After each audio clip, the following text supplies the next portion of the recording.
Or if somebody writes on a post-it note, you're inspiring, or you are strong enough, I'm going to be like, okay, that's what you're saying, and again, you're saying that, and I'm going to try and hold that and believe it. And that's what building self-esteem is.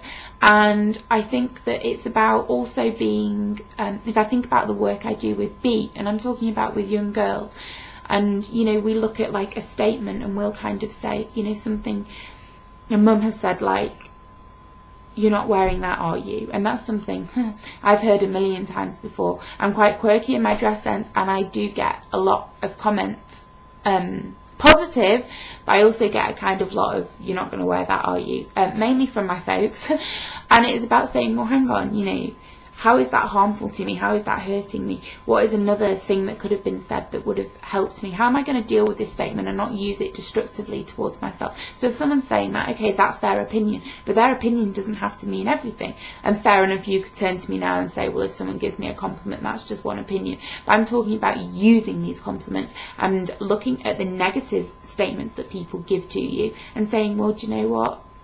I'm not going to hold that. I'm not going to take that, because that's destructive to me.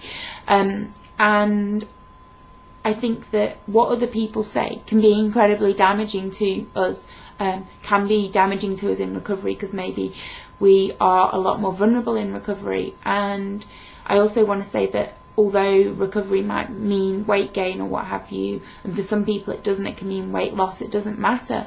But what other people think about that is what they think about that. And this has to be about you and what you feel and what you want. And if somebody is highly critical of you because you're maybe gained some weight, then do you know what, you know, if that is somebody you don't need to be hearing that from, then you don't have to have them. You can have them in your life, but you don't have to hear what it is that they're saying. And every time they say something negative, you know, I would offer you to sort of, you know, go and look at 5 positive comments that somebody's given to you and kind of fight them, and like, it's like be at war with those kind of negative comments. And those negative comments can come from yourself or from others, and I'm encouraging you to fight back and use this voice, use your voice, use my voice, use post-it notes, use cards, use quotes, use whatever it is that will help fight that.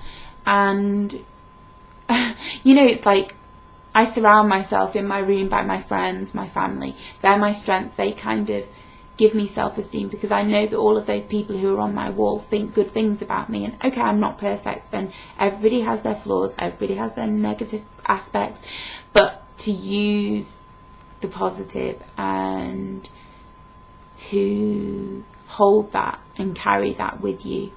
And building your self-esteem, like I say, it can come from fighting these negative comments, but it also comes from getting pleasure out of things that maybe you didn't get pleasure out of, like couldn't get pleasure out of before. So whether you love to write, whether it's your artwork, whether it's your photography, whatever it is, you know, and if people are complimentary towards that, to accept that and to take that and to help that build your self-esteem, because you aren't just about, you know, your recovery or the things you do, but you know, to take the positive from those experiences.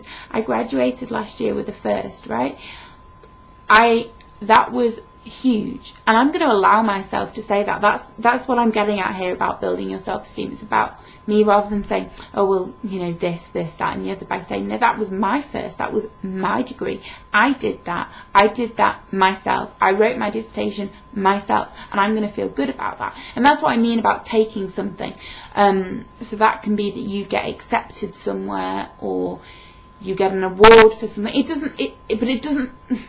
It is those things, but it doesn't have to be those things. But what I'm saying is taking something positive that has happened to you and using that as a way of building your own sense of worth. Good friends, they have to be good friends, are incredibly good for building self-esteem. The text messages that some of my friends send me, the messages on Facebook, the messages here, the messages in real life, whatever that is, and taking that and saying, you know, this person is important to me, but they think that I'm important, they think I'm special, they think I'm good enough, so I'm going to take that. And don't find your self-worth just in other people, but use the people around you to encourage that, if that makes sense.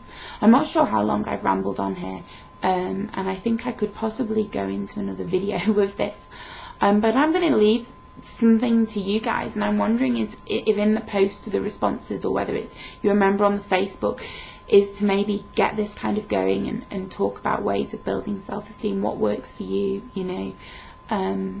Yeah, and I think that would be really helpful as a way of continuing this, because I think self-esteem, you know, I've covered it in one 10-minute video, is a vast topic, and certainly is an area of looking at.